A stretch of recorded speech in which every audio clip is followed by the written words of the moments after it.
Well, hello there, humans, hippies, earthlings, whoever you are, wherever you are, whatever you're doing, and whoever you're lucky enough indeed to be doing it too. Welcome back to the channel. I'm Bushka, and today I'm going to talk you through the two concepts behind reading the circle, adjusting for zone shifts, and basically getting the most out of your tactical gameplay in PUBG Mobile. For those of you wondering what's on the screen now, you should recognize it. This is the standard zone in PUBG Mobile. You can see that we have the white line there defining the safe space of the circle, and we have the blue line here defining the zone that's going to come and crunch you and absolutely ruin your life. Now, there's two ways of running this. Generally, you will have people that will go to a compound in the middle with a bunch of houses in it and stuff, and they'll sit in there and they'll wait for everyone to come to them. And you will also have people like running around the edges of this circle, staying safe on the zone. Now, I'm going to talk to you about the two reasons that happens and how you've got to be able to be fluid and adjust to these and adapt to them. But let's start with the edges of the zone first. As the circle contracts and goes down, if you're running the short side of the circle in here, you don't have to move very, very fast. The circle will touch at all points on the edge at exactly the same time, right? Everywhere. So the circle will come all the way in from the top of the zone there, from the south to the north, much faster than it will from the east to the west, because it has to travel a much further distance. So if you can run the edges of this circle right here and stay very, very close to it, you can watch as the circle flushes people and you can clear them. And that will mean that when you get to the next part of the circle, and when the circle is absolutely, touching along here, you are set up for this area here, and you know exactly what's along the edges, and you can just concentrate on what's in front of you, right? Seems straightforward. And then you have what I am doing here, which is actually going to the middle of the map to a super strong point. Now, this is only going to work for you if you understand, one, the terrain and the strong points and the important parts of the map, and two, if you actually, you can get there safely. Running along an open field in the middle of Miramar so you can get to Hacienda del Patron might not exactly be a great idea, because you are going to be exposing yourself to a lot of risk. What I'm doing with Swiss Cheezel here is the way you generally want to do it. If we have a look quickly at this map back here, you can see, I'm going to make this very clear for you. That's the center circle, that's the safe part. And then you have the edges of the circle, the blue line where Swiss and I are running along. Now, look where we are here. We've killed everyone around this section of the map. So all we have to worry about is in there. We know that this area here is very likely to have no traffic in it whatsoever, because we've been very busy and vigilant making sure that there's no one alive in there and no one in front of us. And as the circle rotates, rather than just driving straight through here and going to the middle of the circle, we're going to run down low, come up and get into what I consider to be the optimal position that I've marked on the map right there. You can see with a marker that is in that compound. Why is that optimal? A lot of people make the mistake of going in, and this is especially true on this particular area. And the reason I'm not making this mistake is because I've blown it here before so many times. If we go forward, you're going to see that there is a bunch of guys that are up the top of this mountain. Okay. And we moved into this base. It's great. These guys up the top of the mountain, that's a perfect position if the circle goes to the top of the mountain. If the circle doesn't go to the top of the mountain, then I hope you can fly, because that is the only way you're getting down out of there once the roadway gets shifted. So rather than actually just drive up the top and have a 2-on-2 gunfight with those guys, Swiss and I take the much more steady option of just holding a safe space in the circle the entire time, sitting on the edge of the circle, making sure that anyone coming in has to go through us, and staying basically in control of our own destiny. The guys at the top are not in control of their own destiny. I'm going to show you that right here. As the circle continually crunches down, we stay just on the edge of it. We just stay on the edge of it to the point where these guys up the top then run out of options. They don't have the ability. They're just stuck up at the very top of the mountain. I'm going to see me looking up here. I can see one of them. They're trying to edge down. We don't give them that opportunity. They're desperate. They've got no options. One gets knocked and the other one is like, you know what? I believe I can fly. I believe I can touch the sky. You're not getting my kill. Thanks very much for the chicken dinner. Let's go back to this map on Sanhok. This game on Sanhok. You can see straight away, if we look at the top of the map, this is the circle crunching in again. I'm on the edges of the circle now. I went to that compound to stay safe and secure up here. Whoopsie daisy. To stay safe and secure up here.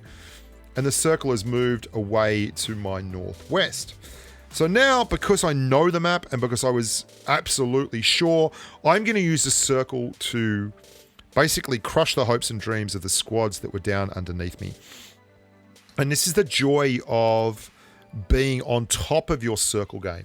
You have to be aware of what's happening and where things are moving and how to turn that to your advantage.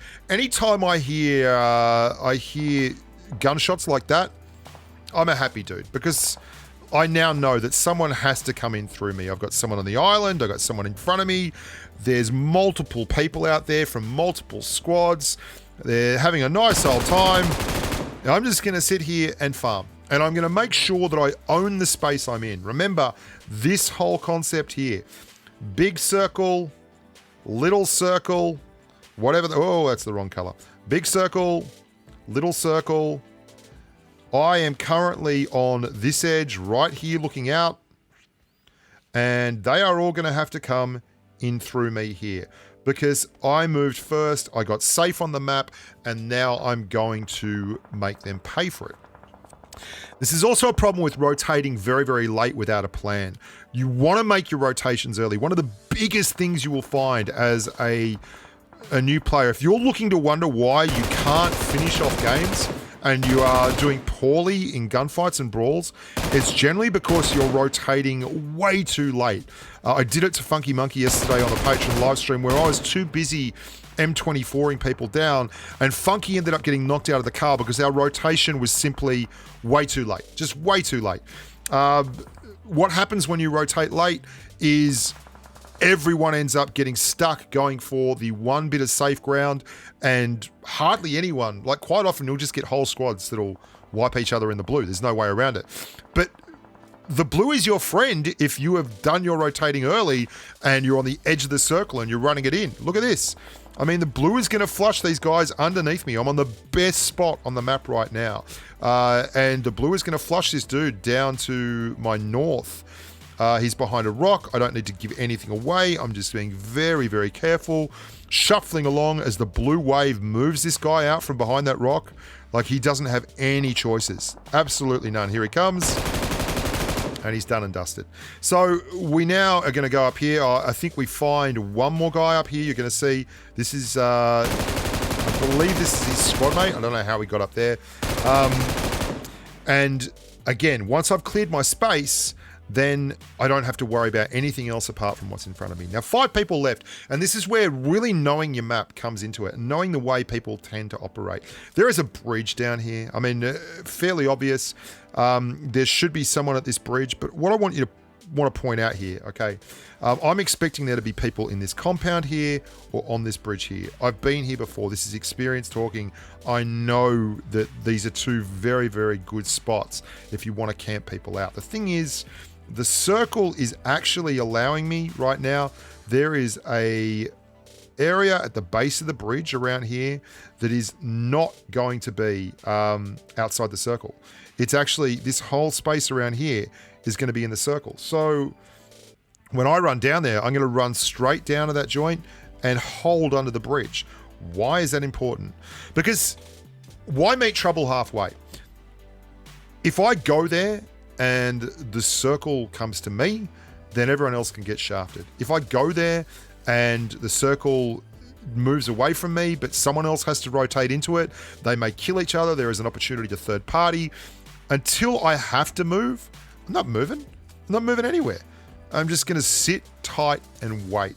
You're also going to see one of the most insane grenades you have ever laid eyes on. I can't explain this any other way.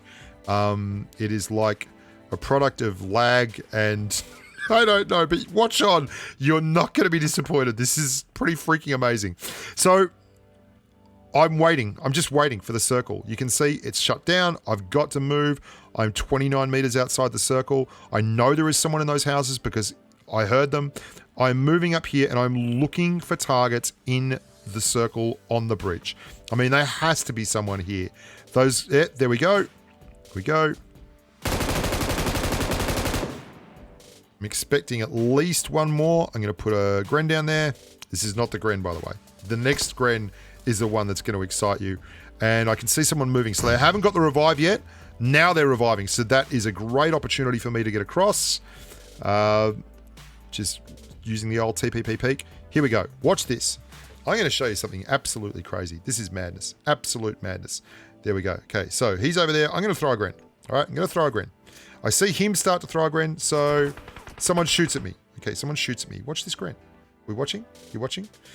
The grenade is going to do this. It is going to go up in the air to the right. It's going to go up in the air to the right. It's going to go up in the air to the right. And it's going to drop down there. Watch this. Up it goes to the right. Up to the right. To the right. To the right. To the right. And it lands. Look at this dude. I mean, the poor grub. That right there. Right next to him. That's the grenade. Oh, yeah. That's what a time to be alive. So, I'd like to say that that's circle management. I really believe that it's not, though. And then we move on in, and basically all we've got to do is wait for the last two dudes to move into the circle. Because, again, they've basically had a bet on whether the bridge goes in the circle or those houses go in the circle. Both these squads did. And that's fair enough. We've all been in that situation, and RNG is exactly what it is. Random numbers generated to see where the circle's going to go. And that means that, you know, I get to sit in the circle and farm them as they come in for the win, and they have to deal with the consequences. I hope you guys enjoyed that little top up on the circle and how it all goes and how I work the circle and all that kind of stuff, because it certainly is a subject that I think is not talked about enough. Everyone loves to know what's got the fastest rate of fire and you know, who's the best gun skills player in the game. But this is how you win. This is really how you win, is taking stupidly simple things like running the edge of the circle or which compound is the strongest. Any of those things will get you across the line.